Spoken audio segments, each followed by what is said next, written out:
Povo de Deus, a paz do Senhor, Thales Vilas aqui, seja muito bem-vindo a mais esse vídeo. E o vídeo de hoje está muito interessante porque eu quero falar com você sobre um assunto muito importante. Eu quero falar com você nesse vídeo sobre versículos que muito provavelmente você entendeu ou aprendeu eles de forma errada. Mas fica tranquilo, porque eu também já entendi esses versículos de forma errada e até preguei, até ensinei eles de maneira equivocada. Então o propósito desse vídeo aqui é justamente corrigir a sua visão sobre estes versículos para que você passe a ver eles agora de maneira correta, assim como eu aprendi e passei a vê-los de maneira correta e da maneira que o autor tensionou passá-los para nós. Então, se você já gostou do tema desse vídeo, me ajuda aí, vai, deixa o seu gostei aqui nesse vídeo, porque quando você deixa o seu gostei, você mostra para o YouTube que o vídeo é relevante e é digno de ser mostrado para mais pessoas.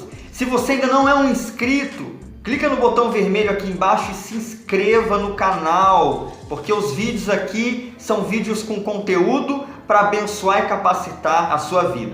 Então vamos lá? Eu destaquei aqui 3 versículos que eu quero aqui falar com você nesse vídeo, para o vídeo não ficar muito longo, e nos outros vídeos eu vou falando de mais outros versículos aí que precisam ser compreendidos de uma maneira melhor. Então, sem mais demoras, bora pro vídeo. E o primeiro desses versículos que eu quero aqui destacar, versículo que talvez você compreendeu ou aprendeu errado, é João, capítulo de número 10, versículo de número 10, que fala assim: o ladrão não vem senão a roubar, a matar e a destruir. Eu vim para que tenham vida e a tenham com abundância. Esse aqui é o primeiro dos versículos que muito provavelmente você entendeu ou aprendeu errado. Porque qual é o costume das pessoas ao ler e ao compreender este versículo?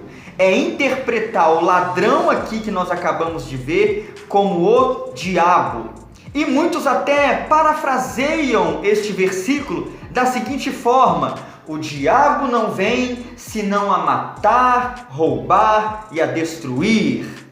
Só que a pergunta que fica é: será que a intenção de Jesus ao mencionar essas palavras era se referir ao diabo? E quando você olha o contexto de João capítulo 10, quando você começa a ler desde o versículo 1 até o versículo 10, que é o versículo que nós estamos considerando, nós compreendemos e percebemos que o ladrão ou salteador, que é mencionado aqui em João capítulo 10, não faz referência ao diabo, mas faz referência sim aos falsos mestres, isto é, aos fariseus, aos escribas, que tiravam as pessoas do caminho da verdade e levavam essas pessoas para o erro doutrinário.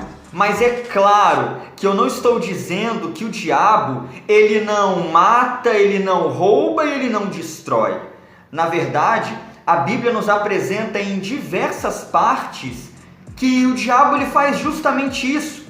Por exemplo, aqui mesmo no Evangelho de João, capítulo 8, versículo de número 44, Jesus ele vai chamar o diabo de homicida, dizendo que o diabo ele é homicida desde o princípio. Então o diabo mata. Na parábola do semeador, em Mateus capítulo 13, Jesus nos conta que uma das funções do diabo é tentar roubar a palavra do coração daquele que escuta o evangelho, para que assim não venha a crer. Então o diabo ele é ladrão. E lá no livro de Apocalipse, o diabo ele é chamado de Apolion ou Abaddon, palavras que significam destruidor, mostrando que o diabo também destrói. Então o diabo, sim, ele mata, ele rouba e ele destrói. Entretanto, aqui em João capítulo 10, versículo 10, não é isso que Jesus quer dizer. A referência aqui não é ao diabo, mas sim, como eu disse, aos falsos mestres que tinham a função de roubar as pessoas do reino de Deus e roubar do coração delas a palavra de Deus, ok? Então esse é um primeiro versículo que bem provavelmente você entendeu ou aprendeu errado. Eu já ensinei esse versículo de forma equivocada, mas aqui está a interpretação correta e aqui está o verdadeiro sentido que Jesus ele quis passar, tá bom? Então vamos para o segundo versículo, que muito provavelmente você entendeu ou tem interpretado de forma errada. E o segundo versículo que provavelmente você entendeu ou tem interpretado de forma errada é Jó, capítulo 41, versículo 22.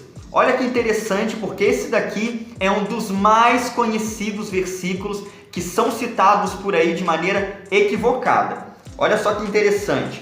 Jó 41, versículo 22.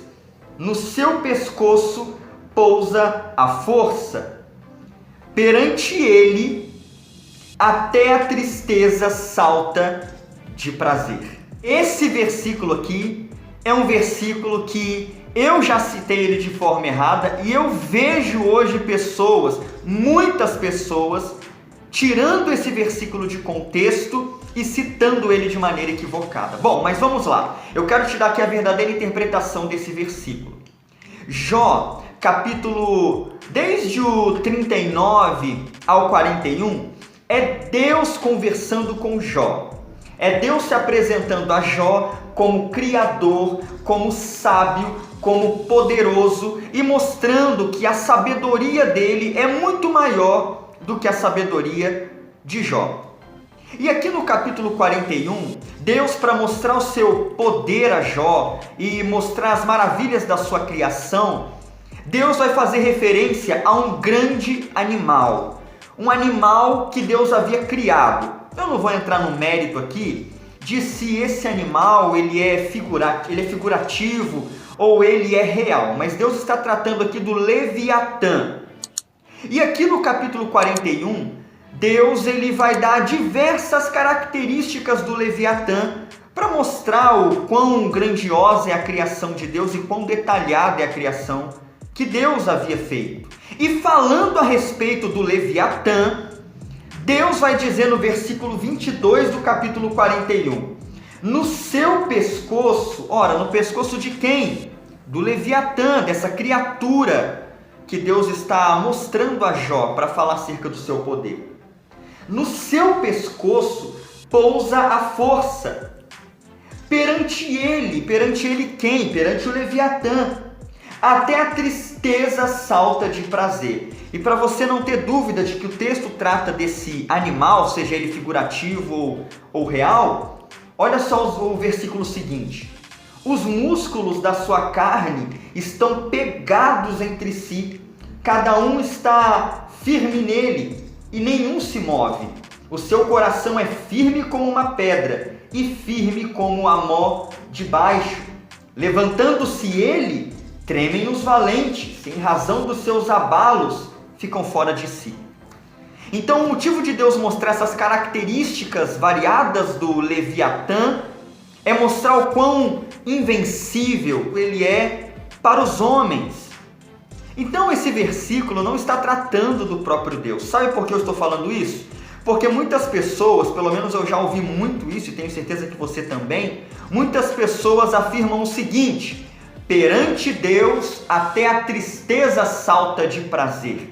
Mas é claro que eu não quero afirmar aqui que diante de Deus a nossa tristeza não se transforma em alegria, porque a Bíblia mostra isso acontece de fato. Por exemplo, lá no Salmo 16, no último verso do Salmo, você vai notar que na presença de Deus há abundância de alegria. Então Deus é poderoso sim para reverter a nossa tristeza em alegria e para fazer com que a própria tristeza na presença dele salte de alegria. Entretanto, de onde essa afirmação é tirada, que está baseado aqui em Jó capítulo 41, versículo 22, esse versículo não fala de Deus, mas fala sim dessa criatura chamada Leviatã. Ok? Então esse é um segundo versículo que eu por muito tempo compreendi errado e você provavelmente leu, entendeu ou aprendeu de forma errada. Mas aqui está a verdadeira interpretação dele. Então, vamos para o terceiro versículo. E o terceiro versículo que provavelmente você entendeu, aprendeu ou ouviu de forma errada está em 1 Coríntios, capítulo 11, versículo 30. Um texto que está dentro do contexto da Santa Ceia. Olha o que ele vai dizer. Por causa disso, há entre vós muitos fracos e doentes e muitos que dormem. Paulo está tratando aqui nesse versículo e nesse texto de 1 Coríntios 11 a respeito da Santa Ceia, dando as diretrizes corretas para se ministrar essa ordenança deixada por Jesus. E nos versículos anteriores e posteriores ao versículo 30 que acabamos de ler, Paulo está nos advertindo a não tocarmos no corpo e no sangue do Senhor de forma indigna. Eu não quero aqui entrar no mérito do que a expressão tocar no corpo e no sangue do Senhor indignamente signifique, mas seja lá o que realmente seja o significado que Paulo quis passar para nós, o sentido aqui é o seguinte: aqueles que tocam no corpo e no sangue do Senhor de maneira indigna sofrem a disciplina de Deus, seja através de fraqueza, seja através de doença ou o que Paulo chamou de dormir. Mas a má compreensão aqui nesse versículo é a respeito dessa última palavra. Há muitos que dormem. Muitos, ao ler esse texto ou ao ouvi-lo ser ensinado, pensam que dormir é o sono comum nosso de descanso e de que aqueles que estão cansados num culto dormem no momento da palavra ou cochilam durante o culto do Senhor se encaixam aqui nesse versículo e nesse dormir que Paulo está dizendo em 1 Coríntios 11:30. Estou cansado, mas vou para o culto. Estou exausto do trabalho do dia, mas vou para o culto.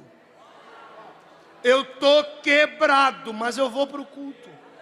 Entretanto, essa é uma compreensão equivocada desse texto. Dormir aqui, neste texto, não significa o sono comum que todo ser humano tem. Mas dormir aqui é uma linguagem figurada para a morte. É por isso que dormir é usado no Novo Testamento como uma linguagem para a morte. É o que Paulo quer dizer aqui. Então dormir aqui não é roncar na igreja, não é dormir durante o culto, mas sim, Paulo está dizendo que, como consequência e como disciplina para aqueles que estavam comendo e tomando a ceia do Senhor indignamente, Deus estava punindo alguns crentes da igreja de Corinto com fraqueza espiritual, com doenças físicas e até mesmo com a morte. É isso que Paulo quer dizer, então é essa compreensão que devemos ter do texto de 1 Coríntios 11:30. Então é isso, esses são os 3 versículos que eu queria destacar neste vídeo sobre versículos que muito provavelmente você leu, entendeu e aprendeu de forma equivocada, mas eu creio que aqui nesse vídeo você foi esclarecido sobre o verdadeiro significado de cada um deles. Se esse vídeo ajudou você, você já sabe, deixa o seu gostei aqui, você me ajuda muito quando você deixa o seu gostei e também se inscreva no canal. E se ficou alguma dúvida ou se você tem algum outro versículo que não foi citado aqui e que as pessoas costumam entendê-lo de forma errada, deixa aqui nos comentários qual é esse versículo, qual é esse texto e vamos examinar ele aqui num próximo vídeo, tá joia? E se você conhece alguém que tem compreendido um desses versículos aqui que foi falado de forma errada, pega esse vídeo aí e já compartilha com ele, compartilha com ela, compartilha lá no grupo de WhatsApp que você faz parte, na sua rede social, para que mais pessoas também compreendam o verdadeiro significado deles. Tá joia? Então é isso, eu vou ficando por aqui, agradeço a sua companhia, te espero no próximo vídeo, até lá, tchau!